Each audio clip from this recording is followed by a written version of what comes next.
What's up, everybody? It's Jesse Ziegler from Cycle News, and I am on the Azores Islands off the coast of Portugal in like an idyllic setting to ride a motorcycle. And look at the motorcycle we got to ride, the all-new Husqvarna Norden 901. This bike is a big deal for Husqvarna. They said in the presentation, probably the most important launch they've made for the brand in 100 plus years. And it's the first time they've really started reaching out to the adventure touring customer in this segment that is obviously exploding around the globe, but really important for this brand to continue its mission to reaching customers of a certain type.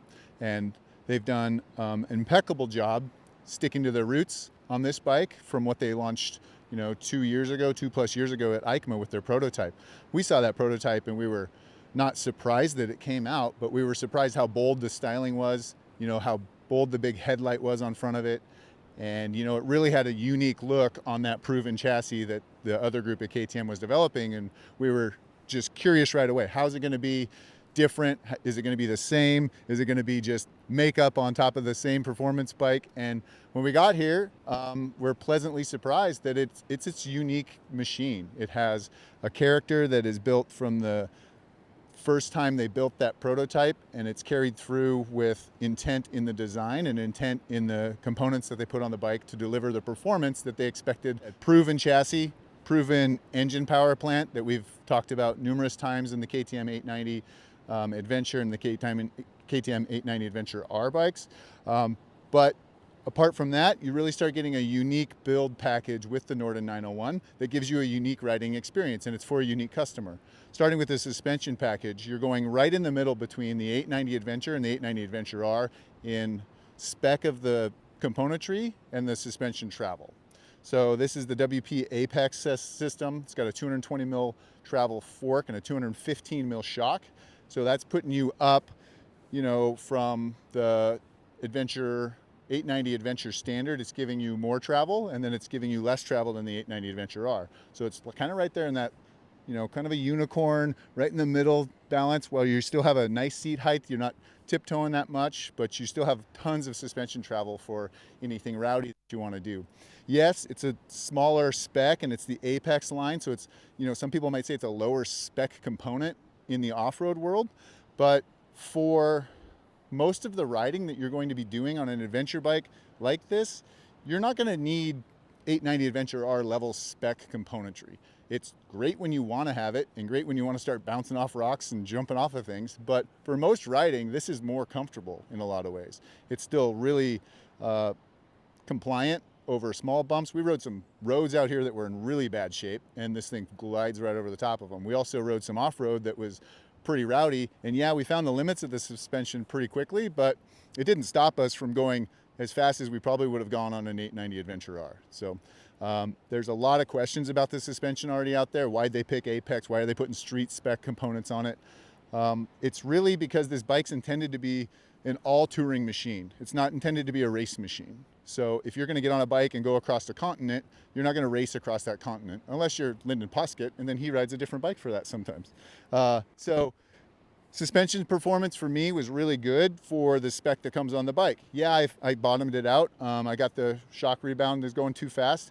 You can adjust the shock rebound a little bit and slow it down. That's going to help. I tightened up the fork and added some preload, and it's good. Like, I would take this bike anywhere I ride an 890 Adventure R in California and have just about as much fun. So another big difference on this bike is ergonomically, it feels quite a bit different than an 890. It's got a different fuel tank on it, a totally different fuel tank, which is a surprise to me. It's a big investment to make an all new fuel tank for a bike chassis that exists primarily to affect the styling of the machine so that it fits into the niche style that they wanted to build for this bike.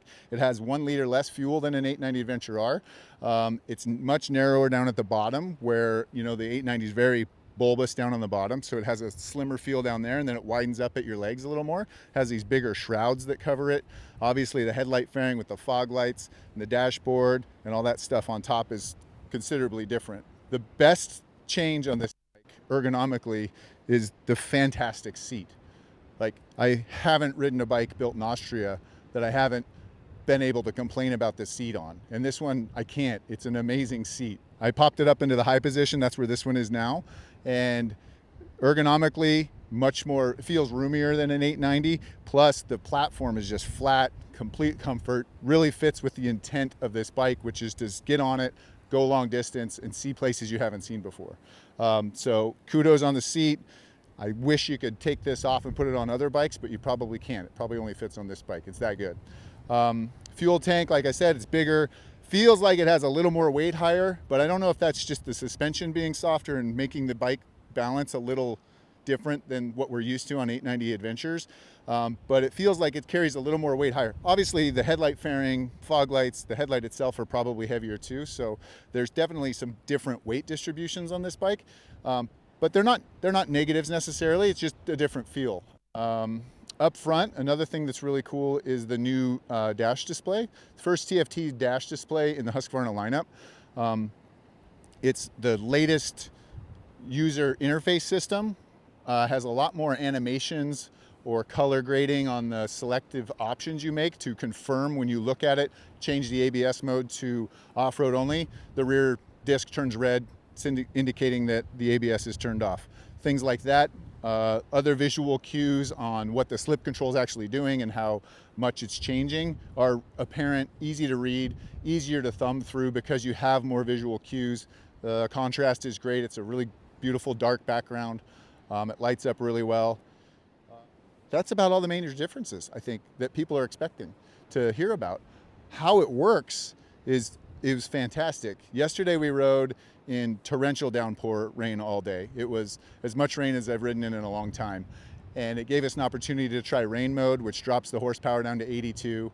It gave us an opportunity to, tuck in behind the windscreen and feel how good the wind buffeting was, or how well it blocked the wind from you. And everything on that end worked really great. It doesn't have a ton more wind protection than an 890. I feel like the body work down low is pushing it around my body a little more, but my helmet's still getting hit pretty good with wind.